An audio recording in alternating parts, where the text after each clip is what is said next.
Olá, tudo bem? Espero que sim. Eu sou o professor Marcelo e hoje falaremos um pouquinho sobre a história do voto no Brasil.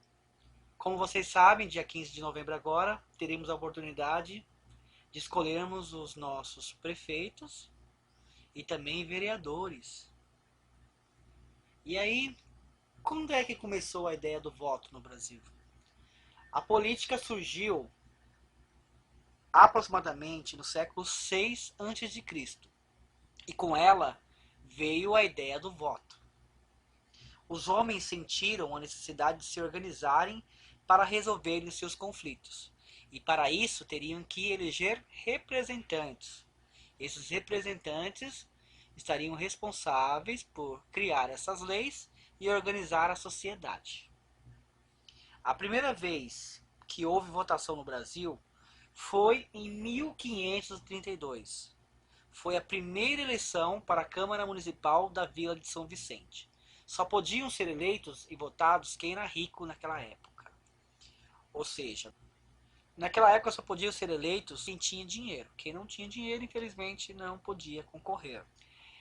Outra questão importante, que a chegada dos portugueses ocorreu em 1500, porém, as primeiras cidades começaram a ser construídas só lá para 1530.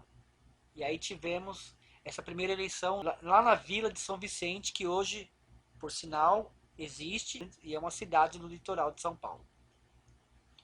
Durante o período colonial, até 1821, o voto se dava apenas no âmbito municipal. Não existiam partidos políticos, o voto ele era aberto e as eleições contavam apenas com a participação de homens livres. Eram também marcadas por várias fraudes. A principal curiosidade do voto no período colonial é que homens livres analfabetos podiam votar. Durante esse período, até 1821, ou seja, de 1532 até 1821, o voto ele é somente no âmbito municipal, ou seja, somente nos municípios, somente nas cidades. Não existia nenhum partido político naquela época. E o voto ele era aberto para todos. Porém, tinha muitas fraudes, ou seja, muitas coisas erradas aconteciam nas eleições. Não era uma eleição muito justa, por assim dizer. Já na fase imperial, era possível eleger deputados e senadores das câmaras do império. Semelhante ao período colonial, as fraudes eleitorais ainda eram frequentes. Com o uso de mecanismos como o voto por procuração, no qual o eleitor transferia seu direito de voto para outra pessoa, ou o uso de título de eleitor falso. O voto nessa época ele era censitário, isto é, apenas uma parcela da população tinha direito a esse sufrágio. Não era todo mundo que tinha direito.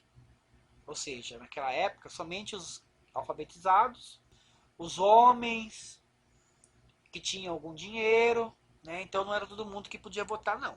No caso, de acordo com a Constituição de 1924, era necessário ter um mínimo de renda para poder votar. Ou seja, se não tivesse aquele mínimo de renda, não era possível votar. Segundo a Constituição, que vigorou durante o Império, a estrutura política do país estava dividida em três níveis: municípios, províncias e governo central.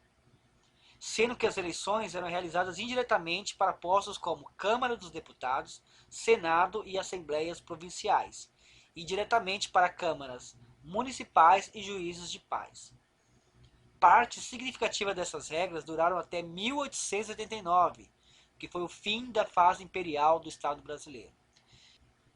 De 1824 até 1889, ou seja, o período imperial, no qual o país era governado por um rei, existia a Constituição de 24, só que ainda só podia votar quem tinha uma renda mínima. E o governo estava dividido em três níveis, que são os municípios, as províncias, que hoje são os estados, e o governo central, que no caso seria o governo das capitais. E era uma eleição indireta para a Câmara dos Deputados, Senado e Assembleias Provinciais. Ou seja, quem escolhiam esses representantes era o imperador. E direto para câmaras municipais e juízes de paz. No voto direto só acontecia nos governos municipais, ou seja, nos municípios. nas cidades.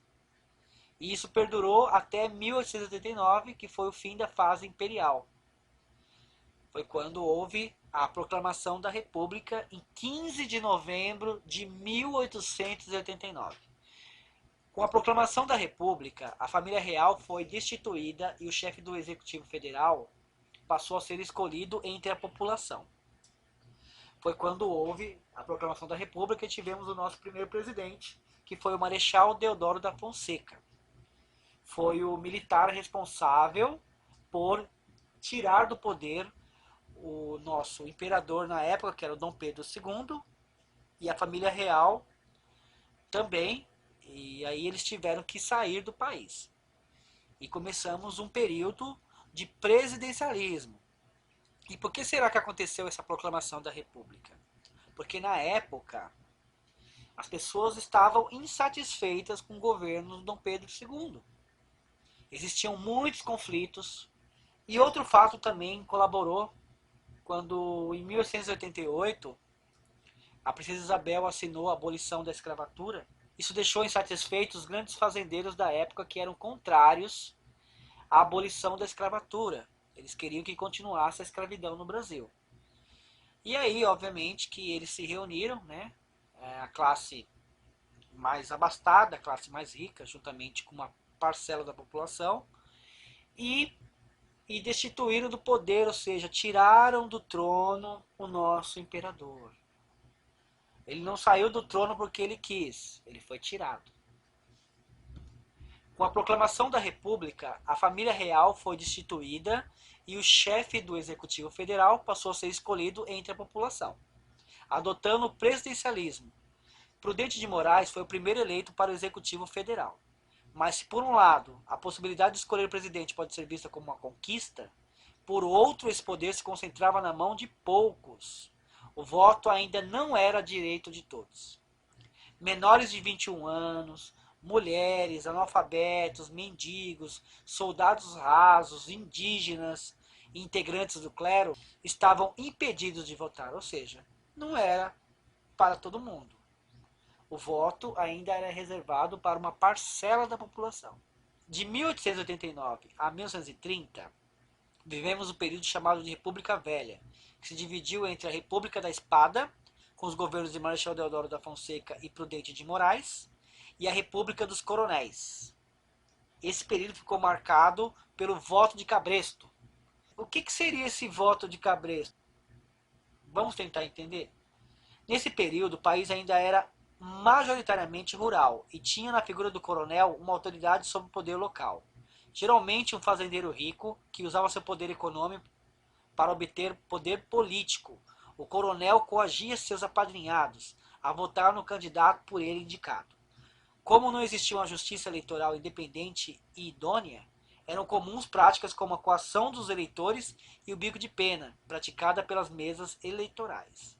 O que acontecia naquela época é que as pessoas não podiam necessariamente votar em quem elas queriam. Elas votavam nos candidatos escolhidos pelos coronéis, que geralmente era ele, alguém de sua família ou algum escolhido dele. E as pessoas tinham que votar nas pessoas que os coronéis determinavam.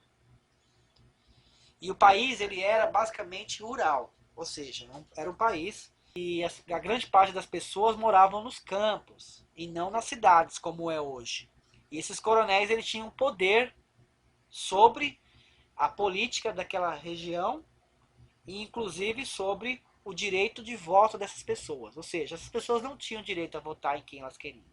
Elas votavam de acordo com o que o coronel queria. Com a chegada de Getúlio Vargas ao poder, o país passa por transformações sociais, políticas e econômicas. No campo eleitoral, destaca-se a criação do Tribunal Superior Eleitoral e dos Tribunais Regionais Eleitorais, além da instituição do voto feminino e do voto secreto. Assim, o processo eleitoral tornava-se mais amplo, transparente e idôneo. Contudo, apesar dos avanços nos primeiros anos de governo, a era Vargas ficou marcada pelo período do Estado Novo, no qual as eleições foram suspensas. Bom, para pôr um fim a tantos anos de política de café com leite, ou seja, só eram eleitos presidentes do estado de São Paulo que era forte na produção de café, ou representantes do estado de Minas, que era forte na produção do leite.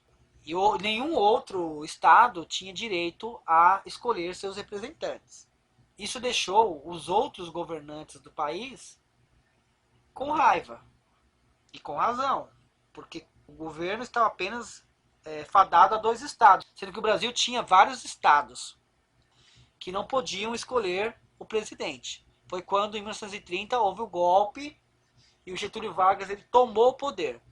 E nessa tomada de poder trouxe aí várias mudanças no campo das eleições, como por exemplo o voto feminino, que até antes não existia, também a criação do Tribunal Superior e Regional Eleitoral para poder fazer a organização dos votos, e também o voto secreto, que até então, antigamente, o voto não era secreto.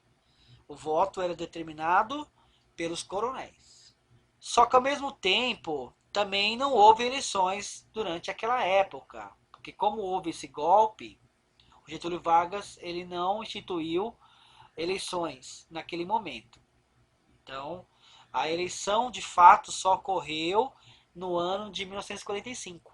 Em 1945, com o fim do Estado Novo, inicia-se a maior experiência democrática até então vivida pelo país. Pela primeira vez, as mulheres que tinham direito ao voto garantido desde 1932 puderam votar para presidente.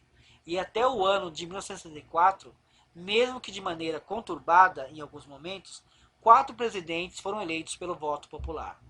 Isso significa que de 1945 até 1964 houve eleições democráticas no Brasil.